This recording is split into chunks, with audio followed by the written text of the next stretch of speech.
Yeah, thanks for joining, everybody. I'm really pleased that I can be here to tell you about some of the great things that there are to do in Banff and give you a little bit of insight on what we offer as a company.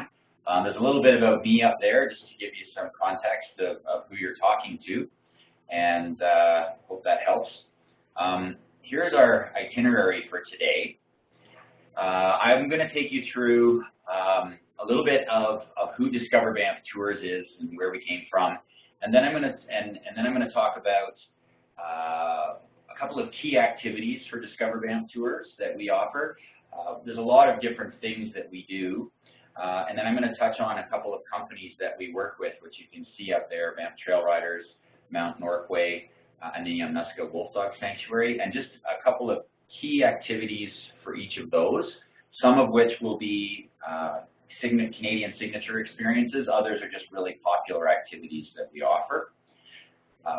Amongst all of those companies and activities that are within them, there's just a tremendous amount, so we won't be able to go through all of it. So I hope that these highlights help paint a fairly broad picture of some of the things that we can do or that you can recommend to your customers when they come to Banff.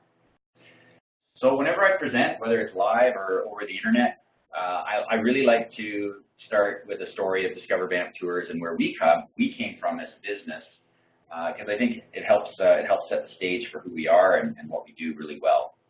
And our company started pretty humbly way back in 1999, and we started with some pretty simple beginnings.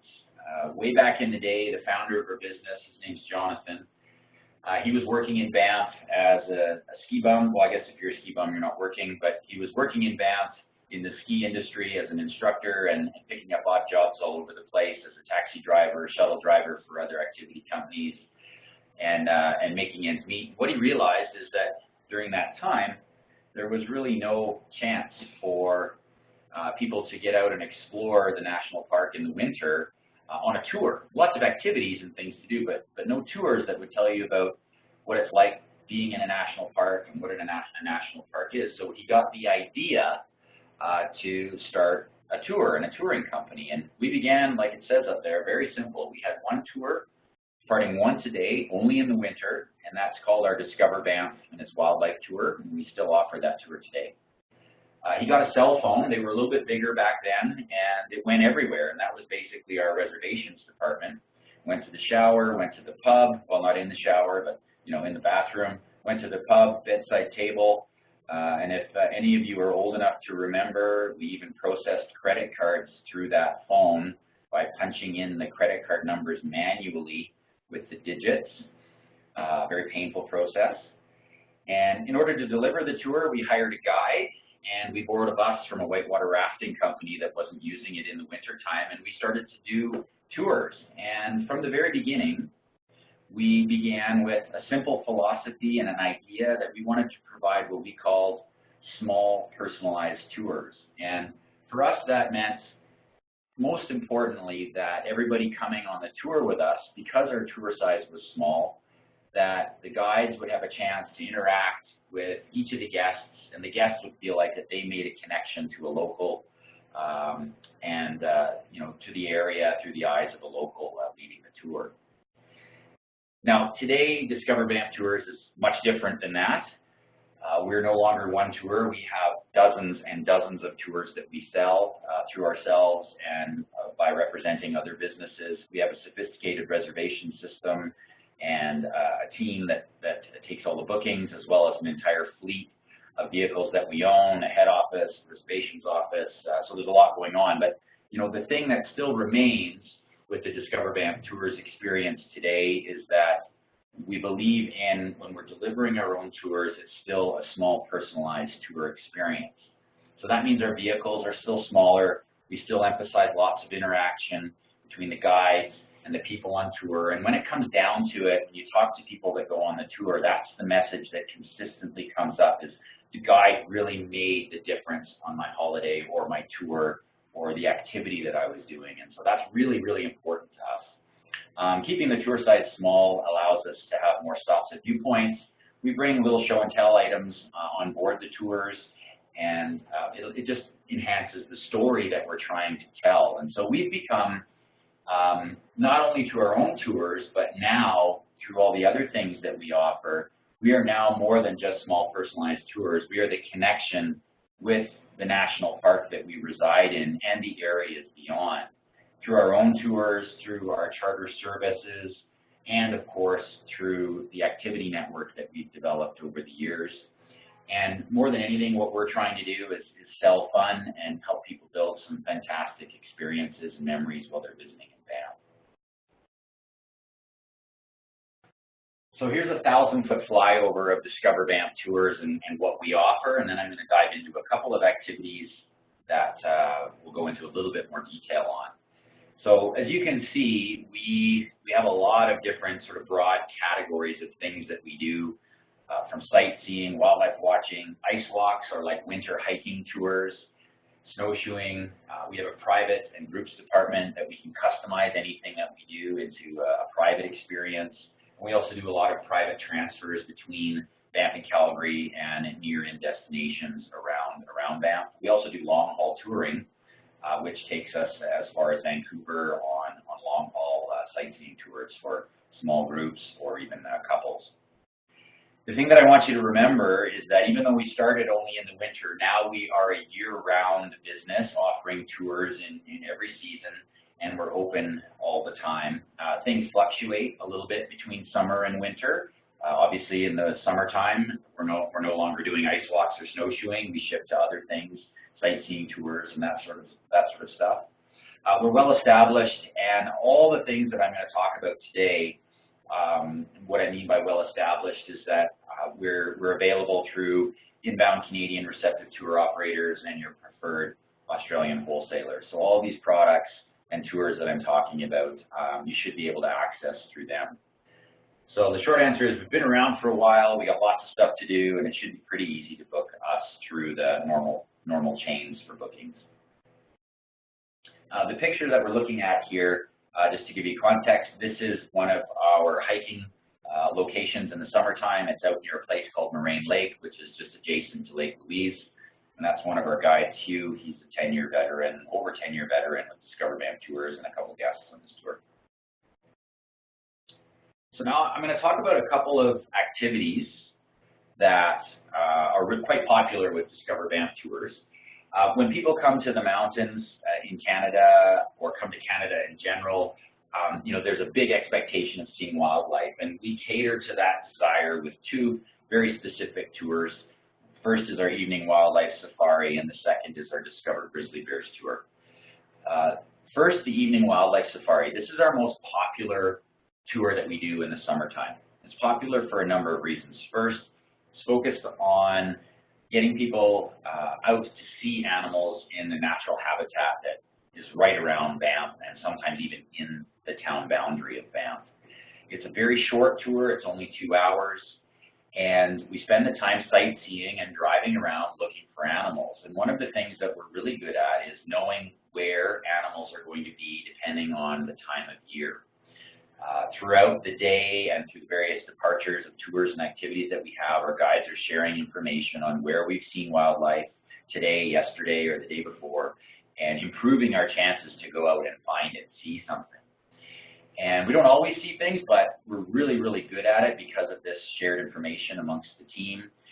And so we're able to see large animals 95% of the time, so we do really well at it.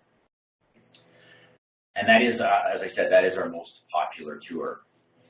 The Discover Grizzly Bears tour is a very different activity, and of course, people really aspire to see bears when they come to the mountains. It's not so easy, and so our Discover Grizzly Bears tour offers a guaranteed bear sighting in that we go from Banff on a full-day sightseeing tour out to a place called the Kicking Horse Grizzly Bear Refuge, which is in Golden.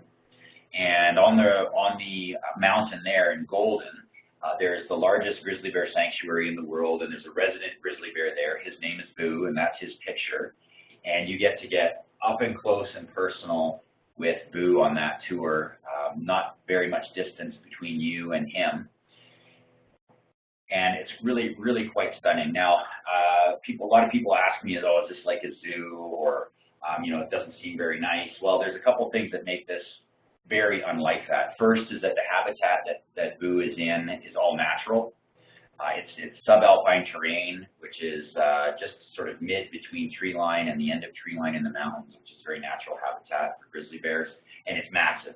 So if he wants to go and hide and dig a hole in the ground, he can go do that, and he's got his own piece to do it. And the other thing that you should know about the sanctuary is that Boo was actually an orphaned grizzly bear. Very sadly, his mother was killed by a poacher a number of years ago, and Boo was a habituated bear, which meant that he was used to feeding off garbage and begging for food from passersby, and so his longevity would have been very short if he'd been left on his own after his mother was killed.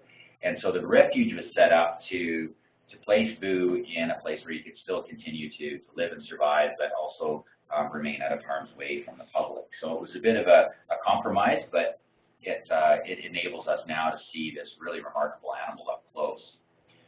The tour has some other great highlights, but this is really the big one, but it does include a sightseeing gondola ride to the summit of Kicking Horse Mountain Resort and lunch on top of the mountain, as well as some key stops that exist between Banff and Golden. So it's a really fantastic tour, but the thing to note is it's very different than the evening wildlife safari. One's a full day commitment, the other is only 2 hours. And my insider tip here is that the evening wildlife safari departs at different times, different times in the evening based on the daylight savings time that we have. So we've got very long daylight hours in Canada, in Alberta in the summer, and so we depart a little bit later, 7:30 for a good portion of the summer, and then as our daylight starts to change, we adjust that so that we're just on the cusp of evening when animals are most active. These are 2 of our most popular summer activities, and they're available roughly from mid-April until end of September, mid-October. We do have a new activity that we started offering this summer, which we're really excited about. It's called the Western Canada Explorer, and this is a sightseeing tour between Vancouver and Banff, or vice versa. It's a 2-day sightseeing tour. There's full commentary provided throughout, led by one of our guides that specializes in providing small personalized tours. And it includes accommodation midway in a place called Kamloops. And along the way, we also include breakfast and a lunch, and then guests are free in Kamloops to have their own dinner at their leisure from the hotel that we stay at. It's a short walk to a number of different locations that are quite unique and eclectic for dinner in downtown Kamloops. Now, we built this tour around providing 24 people per tour. So we purchased a couple of brand new deluxe mini coaches this year that provide that service. And then one of the interesting things about this tour is that when the numbers are smaller, we still guarantee departure for the tour. We're just able to deliver it in a smaller vehicle. So, for example, we've had this summer a couple of instances where we've only had 2 people, like a couple, booking on the trip, and we've delivered that tour in an SUV or a sedan. So it's a more private and intimate excursion, something that the guests really enjoy. That is just luck of the draw. The message that I want to get to everybody is that you're guaranteed your reservation when you make the booking. There's no minimum required. We just change the vehicle size depending on the number of guests on the tour. And you can also know that there will only be 24 people per tour maximum heading out. We have lots of buses, so we can add in more vehicles as needed. The other insider tip for this is if you're familiar with a tiny little company called the Rocky Mountaineer, this adds a really nice complement to a train itinerary.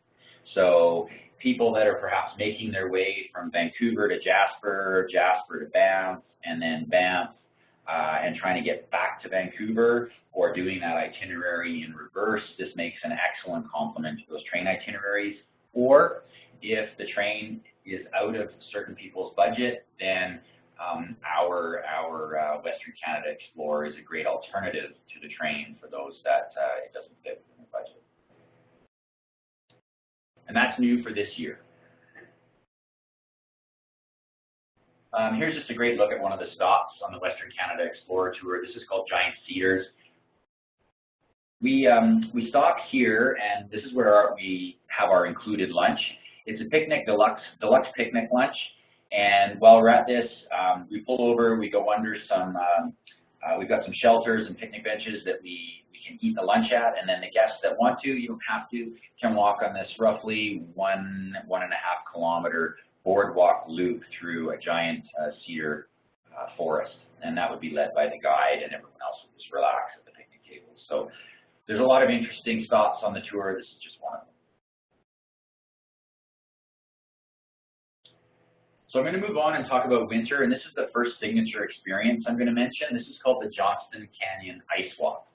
And this is our most popular winter activity, and it's available 3 times a day. And the tour itself takes people from Banff, a little bit of sightseeing to the trailhead, and then we take people with the appropriate equipment. We give them these ice cleats that they can strap onto their feet, and we walk into this canyon along catwalks that are, which is kind of like a metal sidewalk, which you can see in the picture there, that are actually built into the canyon wall.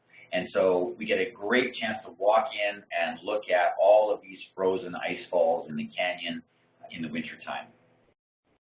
Now, our guide ratio for safety and to make sure the experience is a small personalized tour is 1 guide per 12 guests. And so you know for sure on this walking excursion that you're going to get a lot of chance to interact with the guide and ask questions throughout the time that he's telling stories and leading people on the hike. A couple of things about this tour. It is offered 3 times a day, once in the morning, once in the afternoon, and once in the evening. It's a 5-kilometer return distance, so if you're mentioning this to the guests, you need to be able to walk that long in the winter. It's about 2.5 hours or so outside once we get off the bus. And they need to be able to accomplish that walking distance.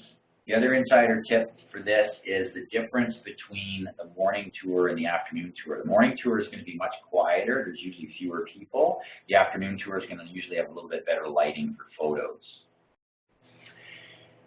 We do offer this in the evening in the dark. And in that instance, everyone gets a headlamp, which is a souvenir that they can keep. And the thing that I want you to remember about the evening ice walk is if you happen to be selling ski, this is one of the very few activities that you can do in Banff in the evening after skiing in the day. So there's just a little tip for you guys as well. Here's a quick look at some of the vehicles in our fleet. We're all 2013 or newer in all of our vehicles, so our daily tours as well as our private excursions are going to be heading out in one of these vehicle types. So just to give you a quick idea of that, I'll move on. Okay, so the next business I want to talk about is Banff Trail Riders. This is the horseback riding company based right in the town of Banff. This company has been riding in the Rockies for over 50 years, and this is one of the authentic ways to experience Banff.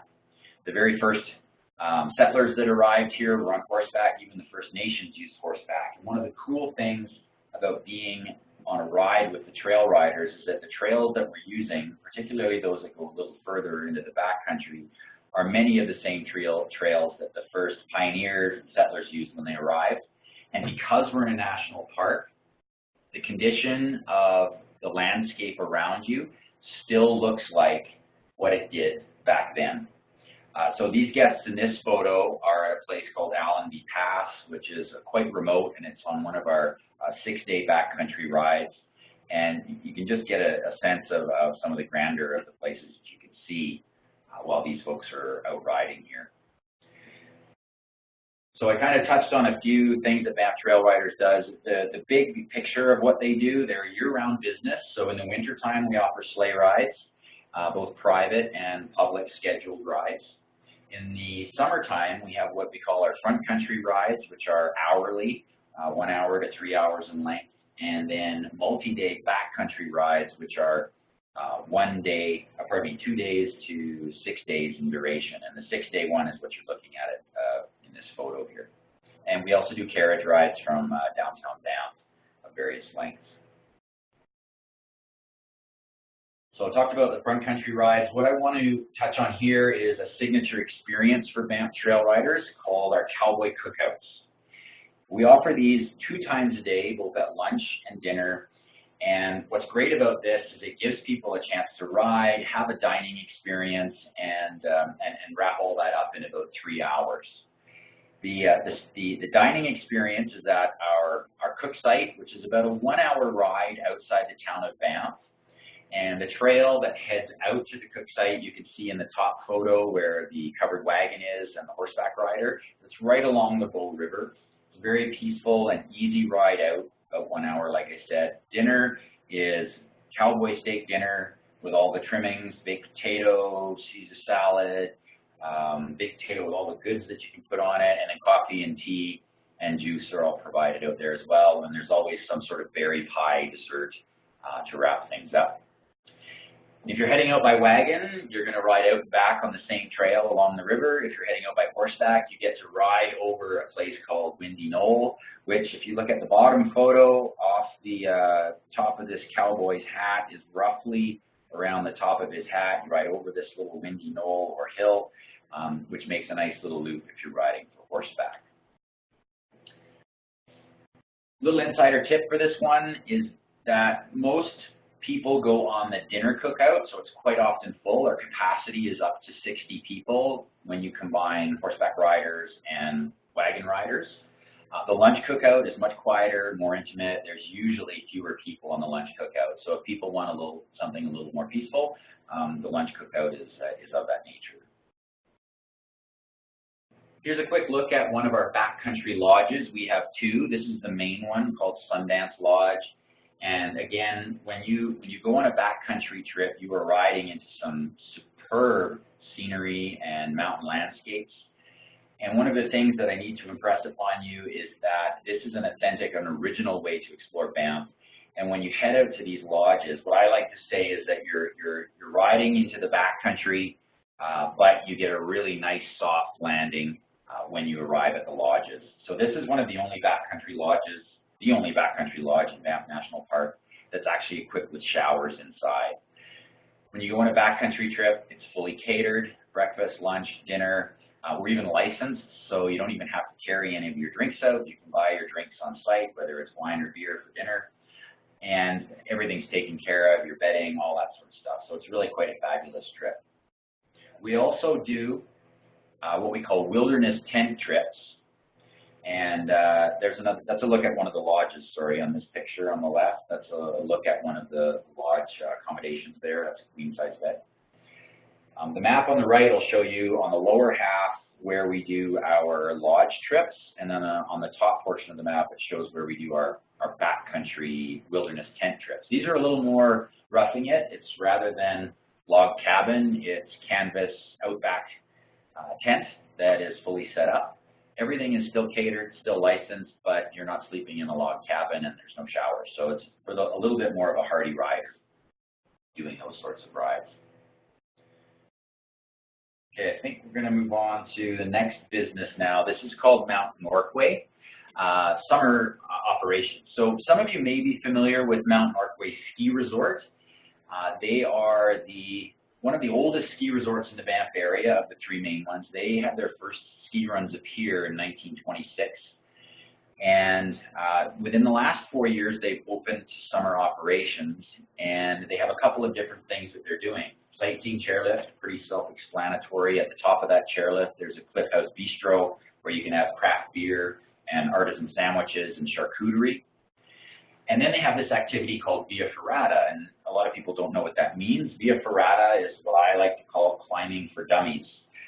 And you can see in this picture, this lady is not a dummy, but you can see that she's climbing a cliff wall, but it's been made a little bit easier for her with these metal structures that have been built into the wall, so that really the only skill you need is to be able to climb a ladder physically and not be scared of heights, because you are climbing a cliff. So if you can accomplish those 2 things, then you can certainly do Via Ferrata. The great thing about the Via Ferrata is that Norquay is the closest ski hill to Banff. From downtown Banff up to Mount Norquay, it takes about 10 to 12 minutes to get there.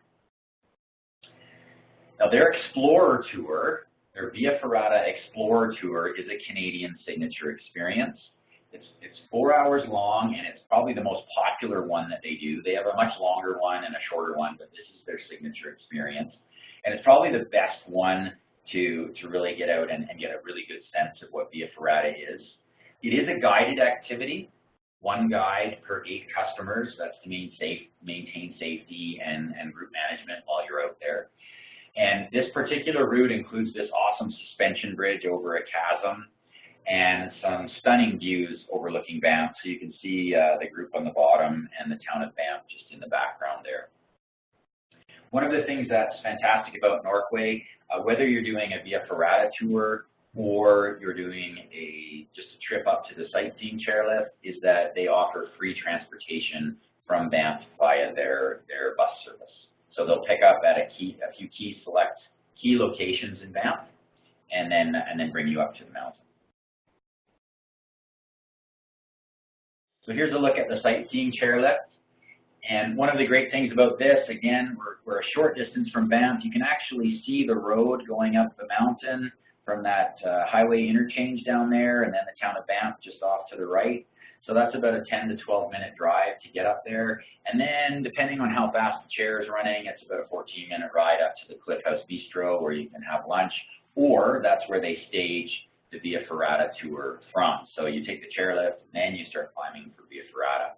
Great thing about this sightseeing chairlift is that it's almost always quiet. There's no lines, and it's quite a peaceful little place to go and visit. And low price point for sure.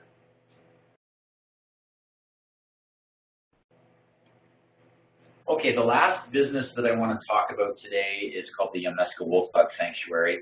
And this is a pretty interesting little place.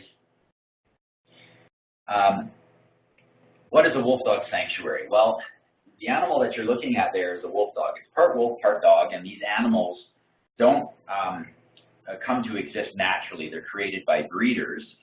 And the sanctuary, how it came to be, is people want these animals as pets because they look pretty cool, but they very quickly realized that these animals don't make good pets. They're tame, but they're not domestic because they've got wolf blood in them. And so people buy them, they cost a fortune, and then suddenly realize that their living room has been eaten, and so there's no opportunity, they really can't manage them. And so they don't know what to do with them, and they've been abandoned in the past, or dropped off in the woods because they think they're wolves and they'll survive, but they can't. So the Wolf Dog Sanctuary came to be when Georgina, who's the owner of the business, realized that this was happening and really loves these animals. But I want to do something to save them. So she created the sanctuary. And the sanctuary is there just to do that, to rescue and save these animals, and then find appropriate homes for people to adopt them into, so that these animals can continue to thrive. Now, these are very large animals, and they eat a lot. They cost a lot of money. So very quickly, she realized that, yeah, it's great. I'm trying to save these guys, but how am I going to pay for them? And so inadvertently, she found herself suddenly coming into the world of tourism and starting to offer tours to talk about wolves and wolf dogs, and for people to actually come and visit her pack of wolf dogs on her sanctuary site. And so today, we can go and visit this place, and we can become very close to these wolf dogs and get up close, learn about wolves, and take some great photos of them while they're there. And they have 3 different tours that they offer. The one that is the most popular is called their interactive tour. I'll show you a picture of that in a second. Then they have their intro tour, and then their self-guided tour. Before I move on, I want you to take a look at those insider tips. They're open year-round. They're situated between Banff and Calgary. So for anyone that's driving between those 2 locations, this is a great stopping point for them to break up the drive particularly if their flight time is arriving early in the morning or departing later in the afternoon. This is a great stop along the way. So here's another look at the sanctuary, and this is what the interactive tour would look like. So you get to go right inside the enclosure. There's a maximum of 8 guests per interactive tour. And the reason that it's so low is because these animals have some wolf blood in them, they're still a little bit hesitant, depending on how much sort of wolf genes is in them. And we want them to get as close as possible for the experience. More than 8 people, they get too skittish and afraid, and they just sort of take off into the woods. So here's the interactive tour. It's 45 minutes in length. You can see how close you get, lots of photos, and a great chance to talk to the guide and answer questions about the wolf dogs and wolves in general. You're right inside the enclosure. It's a little bit like Jurassic Park, you know, when you go through the gates. First time I went, it was quite a thrill, actually. Obviously, if you don't like dogs, you're not doing this tour. Okay, last points. I'm going to wrap up here. I'm at 30 minutes, so I'm over time. What I want you to come away with here is that, you know, Discover Banff Tours has a huge connection to fun and interesting activities to do in Banff National Park. Discover Banff ourselves, we still offer and deliver small group and personalized tours, and combining everything that we do, we're just trying to make people build some fantastic, memorable experiences that they can come home and brag to their friends about that they had a great time when they were visiting in Banff. And of course, we're a bit mature of a business, and so all of our activities should be available through your Canadian inbound receptive tour operator or your preferred Australian wholesaler. Okay, I think that's all I have to say. Charlie, why don't I turn it back over to you for chat questions? Awesome. Thanks, Damon. Sure. That was fantastic. So many awesome things to do in Banff year-round, easy to book. That was great. Thank you so much. Sure. Okay, ladies, the floor is open for questions. So yeah, type those into the chat box, and I'll read them out for Damon. We've had one from Kathy already. Kathy says, when does the Johnston Canyon Ice Walk begin for the winter? Well, we always have a goal, and usually that is American Thanksgiving, which I think is around November 24th or around there. Pending the snow conditions, it can open a little bit earlier, or it can open a little bit later. But we've been pretty good at opening for the American Thanksgiving weekend or just before. So safe bet would be 3rd Friday in November. Awesome, thank you. Also, what about accessibility, Damon, with the say the sightseeing and the wildlife tours? Can you accommodate wheelchairs? I'm afraid we can't. Good to know, thank you. Lizzie says, so with summer getting busier, hi Lizzie, with summer getting busier and clients traveling more in the shoulder seasons, can you confirm which activities are open in shoulder months, say October, November? So almost all of our activities are available until mid-October. So we usually have, I would say, all of our, from Discover Banff Tour side, all of our activities are available until the Monday of Canadian Thanksgiving. I think that is October 11th this year. With the exception of Discover Grizzly Bears, that will finish at the end of September. So we're fully open until October 11th, and then from October 11th until mid-November, when American Thanksgiving is, we have 2 tours that we offer, and that is Discover Banff and its Wildlife, which is our daily sightseeing tour that we started with back in 1999, and then we do a combination sightseeing tour that's a bit of Banff and also visits Lake Louise. The horseback riding company will shut down by Thanksgiving or stay open a little bit longer if the weather is cooperative. That's all up to Mother Nature. The Yamnuska Wolf Dog Sanctuary is open year-round, and Mount Norquay's sightseeing chairlift in Via Ferrata will close by Thanksgiving in October, and then they pray for snow and hope they can open their ski hill as soon as possible.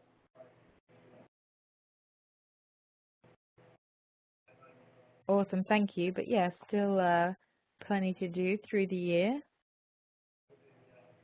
Okay, I think that's all the questions. So what we'll do is we'll sign off there. Damon and I will stay on the line, so if anybody wants to hang back and have a chat or ask a question, please do. Sure. But otherwise, yeah, thank you all so much for joining us. Have a great day. Damon, thank you for your time. My pleasure. Thanks, everybody.